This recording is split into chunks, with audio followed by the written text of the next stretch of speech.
today's vlog, tayo po ay maglilinis ng aking kwarto. As you can see, marumi na naman ang aking room. Para na namang gubat ang aking room. So, ipapakita ko lang sa inyo. So, sobrang dumi po siya. Ito siya ngayon. Ayan, puro kalat tayo ngayon guys. Pasensya na po at tayo maglilinis maya-mayang konti. So, ngayon nga. So, day off ko ngayon sa trabaho. I mean, hindi pala Buti ka day pa off. may work, sana all. Active ako ngayon sa trabaho para magawa ko yung paglilinis ng room ko. Hindi lang din yung room ko, pati yung kitchen. So, yung buong bahay na, pati yung washroom and bathroom namin, dilinisin ko na rin yun mamaya. Pati yung oven. Yung loob ng oven siya. So, may itim na rin. So, kailangan, binabad ko na siya. Inisprayan ko na ng oven yung degreaser para after na kong maglinis ng room, ng living room, and ng kitchen, at pati yung bathroom namin, so yun naman ang sisimulan ko, yung paglilinis ng oven. Huling-huli na yun. So guys, yung first na gagawin ko ngayon is yung laundry ko, tutupiin ko muna.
So, ayan na guys.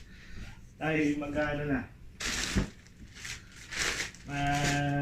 Lalagay na ng aking bedsheet. So, yun na. So, una kong ilalagay guys to. Ating bedsheet.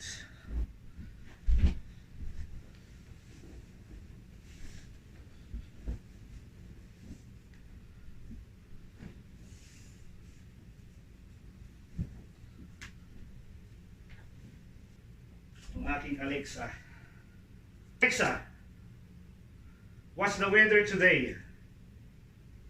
In Morden, it's 22 degrees Celsius with clear skies and sun. Tonight, you can look for clouds with a low of 8 degrees. Alexa, what's the weather tomorrow in Morden? Here's the forecast for tomorrow in Morden. Look for lots of sun with a high of 23 degrees Celsius and a low of 8 degrees. So, ayun guys. Si Alexa, Magkano ba yung ayun Alexa na yan? Tayo ng tanong. Wag nyo lang siyang utusang maglaba, magluto. Kaya yun hindi niya kayang gawin. Tayo sa aking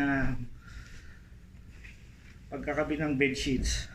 So, ito, actually, pwede ko naman siyang hindi ilagay dito ipatong. Kasi medyo mainit na.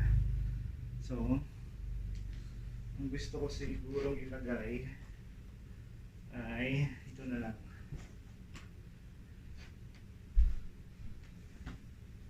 Itong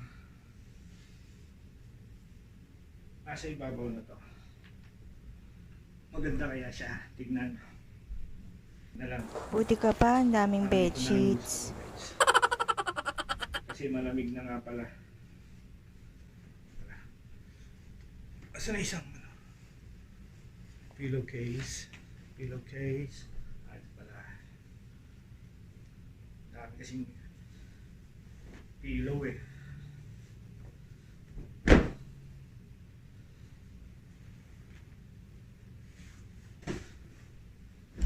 Okay.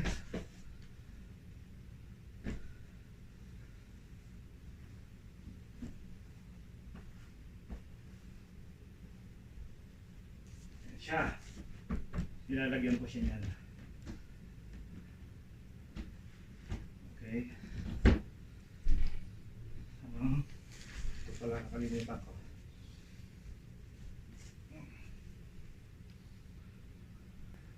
Papakita ko na siya sa inyo.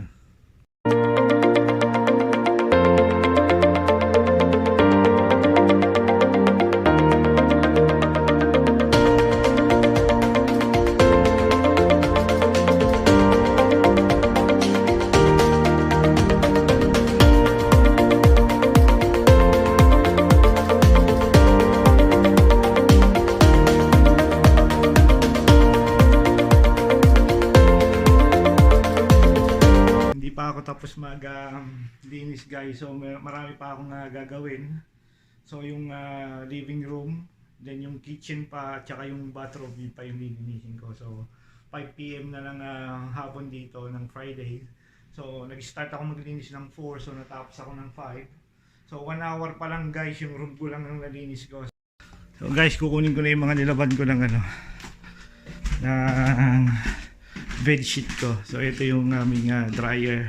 Washer and dryer na yan, magkasama siya. Buti ka pa may washing machine, tapos may dryer ka. Ito siya guys. So ito yun na siya, yung mga bed sheets. And then yung aking kumot, pero hindi ko naman siya ginagawang kumot. So may jacket pa pala ako. Tsaka sinama ko na rin. So wala na siya. So let's close it.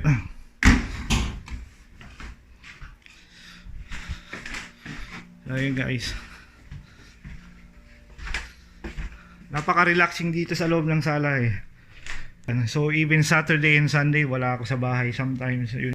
So medyo mainit ngayon guys, pero nainitan na ako ngayon. Bubuksan ko muna yung aircon. So bukas tayo ng aircon. So nasa cool siya, auto. So ibababa ko lang yung temperature. And then hold para lumamig siya. Yun na. Nakabukas na yung aircon. Nasa cool pala. Kala ko na gano'n na kami. So ayun guys. So ito pa yung lilinisin ko ngayon. And then ito guys, yung ginawa kong TV stand ko. Let me show you something. Yung TV stand is meron siyang fireplace. Electric fireplace siya. Yun, ginawa ko lang siya just yung parang mag-add lang siya ng init pa. Kasi during winter time napakalamig talaga. Sometimes nagiging negative 40 siya. Yun, sobrang lamig. So pangpadagdag init lang naman siya. So ayun nga, let me show you guys. Papakita ko kung paano siya gumana. So I think kailangan ko yatang i-adjust to. Nasa kabila pala yung ano niya, yung kanyang saksakan. So ayan guys, naka-on na siya. So ang gagawin natin, kung gusto ko siyang i-turn, painitin, so pipindutin ko lang siya rito.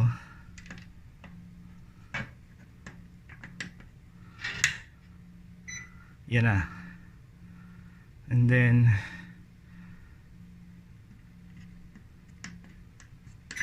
I think yan na. So meron siyang adjustan ng heat dito kung ilan ang gusto mo. So yan. Yan na, gumagana na siya yung heater niya. Kung naririnig nyo guys. So ayan, ang ganda siyang tignan. So inassemble ko lang siya. Ginawa ko siya dito sa bahay. So yung TV ko kasi nasa loob, binilipat ko na kasi wala namang nag-i-stay dito.